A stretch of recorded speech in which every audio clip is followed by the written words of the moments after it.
Alright guys, so I managed to get the C10 up on these quick jacks. Alright. I wanted to pull it inside. Like I said, I got it washed up. As far as being able to do my own diagnostic on it, I had to get the thing somewhat running. And I believe my dad said that he had a caliper that was stuck. So I was just rolling around trying to get everything cleaned up. Like I said, I went under there with the wire brush last night, I believe, night before. Yesterday was kind of a bad day for me. My back was killing me. So I said, I can't do this full time, unfortunately. I would love to. I'm not capable of doing it physically. But I do try my hardest every time my back's feeling good. I just want to show you guys kind of what I've seen so far. And the only bad thing about these jacks is that they are on the side of the vehicle. I'm extremely used to just setting up jack stands right behind the tire, underneath control arm, something, so it's just not in my way, especially when it comes to transmission work. I don't know. Quick jacks are nice though. I know it's nice and secure, so that is a huge bonus for my life. But I did want to show you guys a couple of things I found somewhat interesting. I'm trying to point it in a way that I can see if I'm showing you guys anything, because I got it in selfie mode here. But right up there,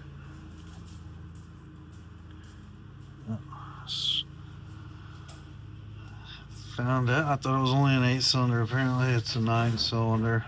The more you know. Also, I know he made mention of it. Like I said, I hear stuff, I just don't listen all the time. But what he had mentioned was something about not hitting the brakes really hard when we're loading it, because the caliper was stuck. So, see up here.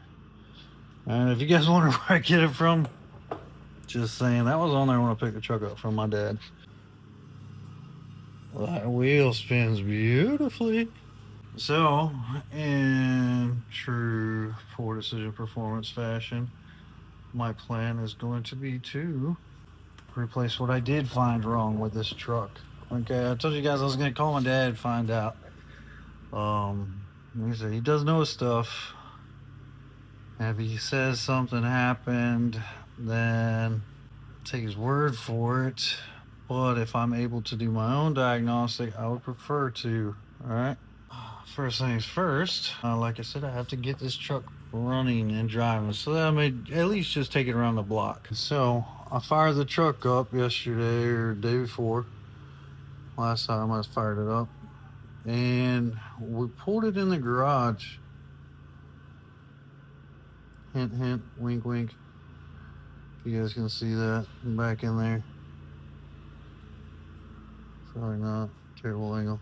What I was attempting to point at there was the fuel pump. So, as I was trying to point out, here's a little better picture of it. That is the fuel pump.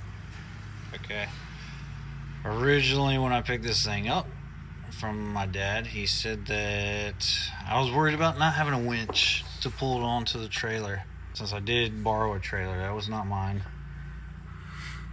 If it was, it would definitely have a winch on it, because I don't have anything that's fucking reliable. But he did state that the head gasket was blown on this, and so it couldn't run very long, and which he's not worried about anyways, because he told me that he has plans of putting an LS in here finally. Golly, it's about time you get with the times, dude.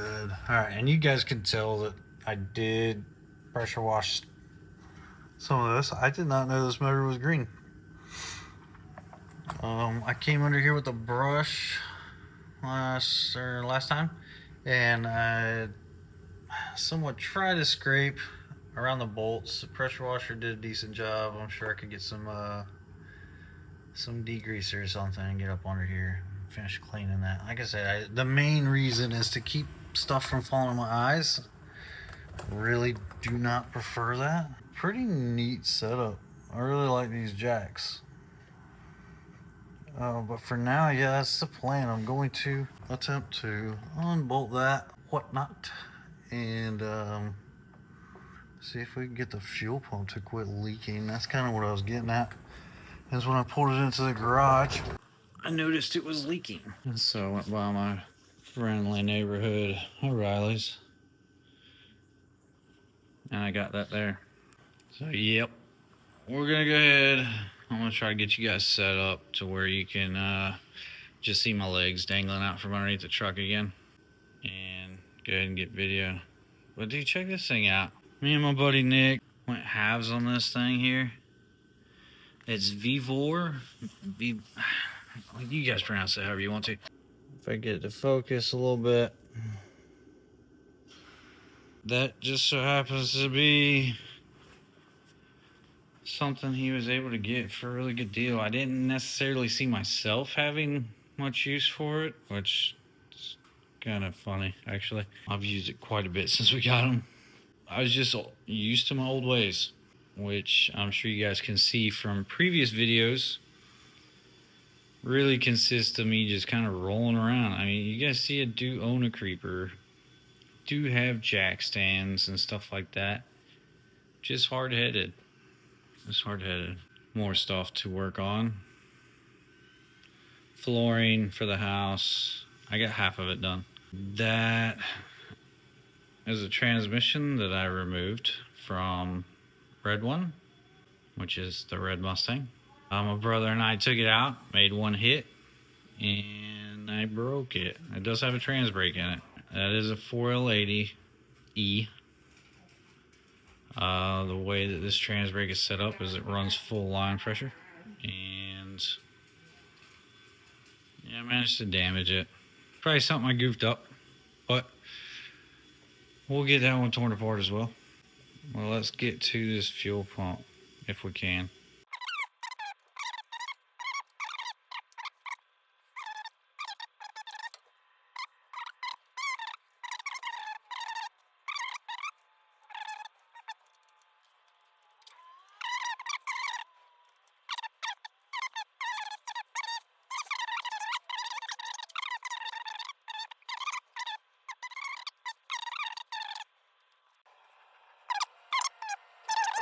And do some. What do you mean you brought me a step stool? What's wrong with my current step stool? Before I was so rudely interrupted by her and her safety complex, I don't know. Anyways, yep. So I do own the correct tools, and I know there's other ways to do it, but sometimes it just takes a minute to realize you gotta get your lazy ass up off a creeper, go back to the toolbox, go get the proper tools, and get your burrow out so you can reach up here.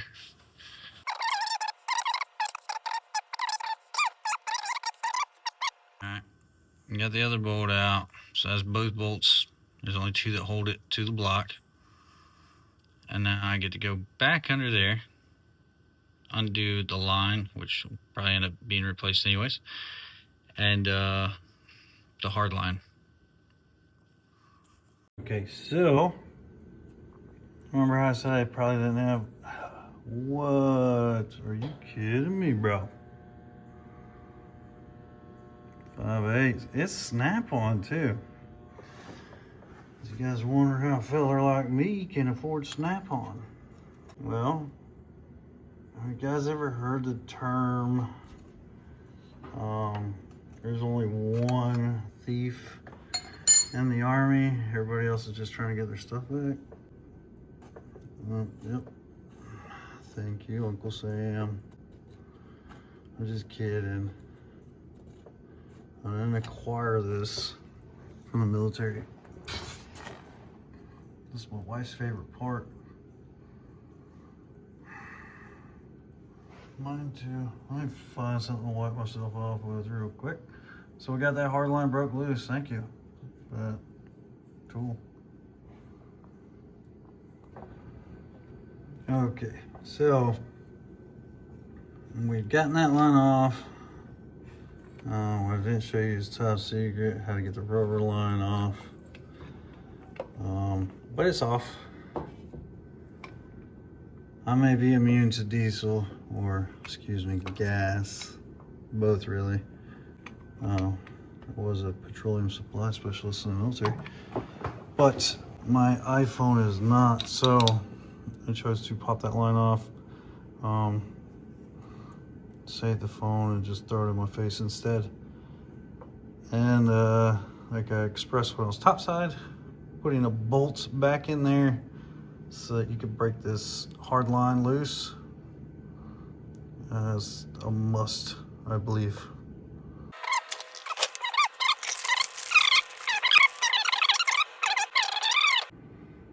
But this looks to be pretty precise.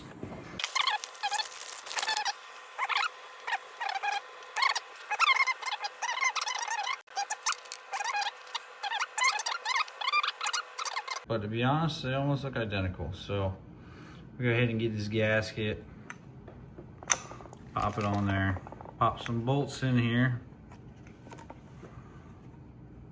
and get this thing put back in there. So once again, small block cherry stuff. You guys see this rod sticking out right there? Yep, so that rod, I can get it without dropping it. All right, this rod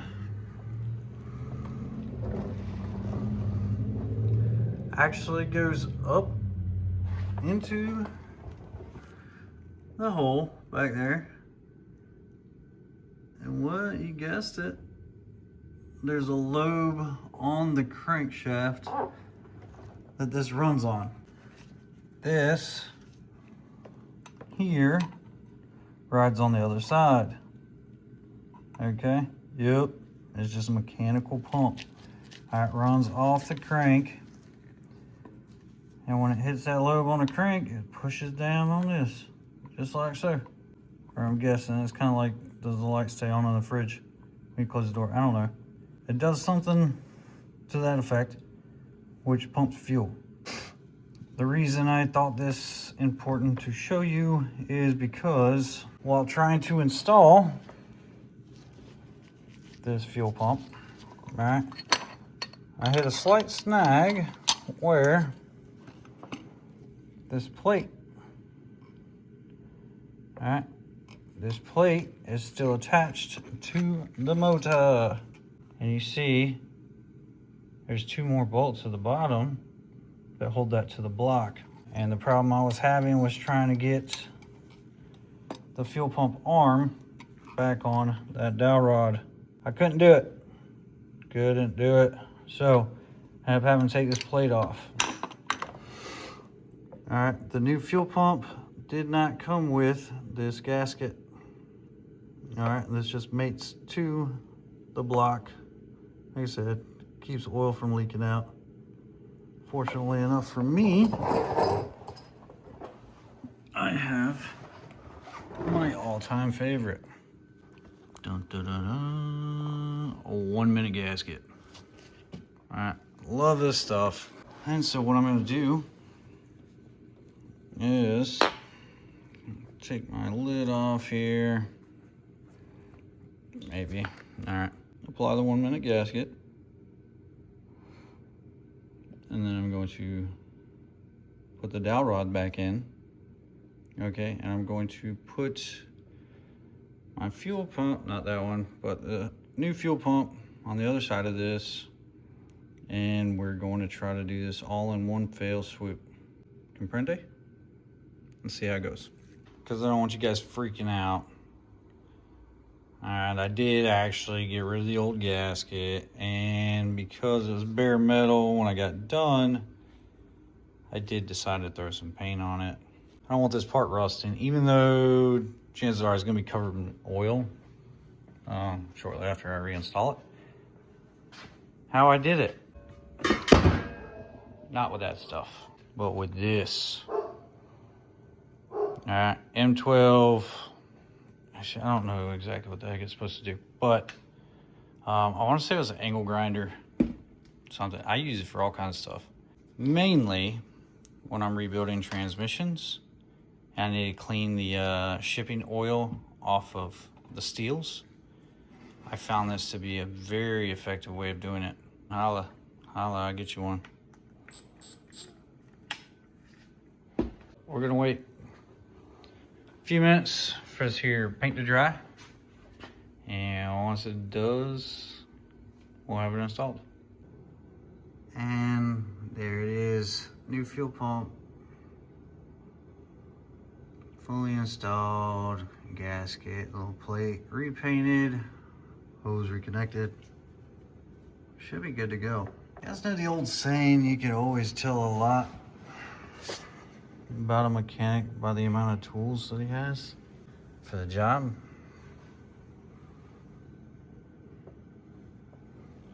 So, got the 7/16. Got pliers to pull the hose off. Got my flathead for the little worm gears. Did have to grab this 5/8 because I didn't want to round it off with that 5/8. But yeah, I don't know. I think that's pretty good in my opinion. But if we come up here, all right, we can see the top side of it. Looks pretty good. Now, I think we just have to prime it a little bit and see if she fires off without leaking.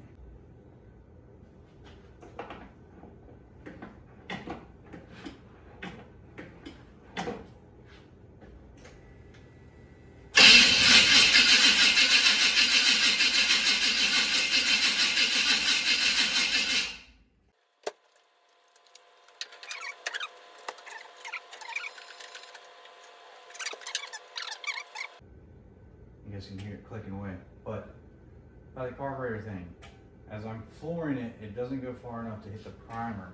Okay, so we're gonna try this again.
Block runs really well. Okay guys, so last night, alright, I got my dad's truck fired up. I didn't videotape what was going on with it. I was planning to take it around the block to test the transmission and, you know, do the verification and all that good stuff.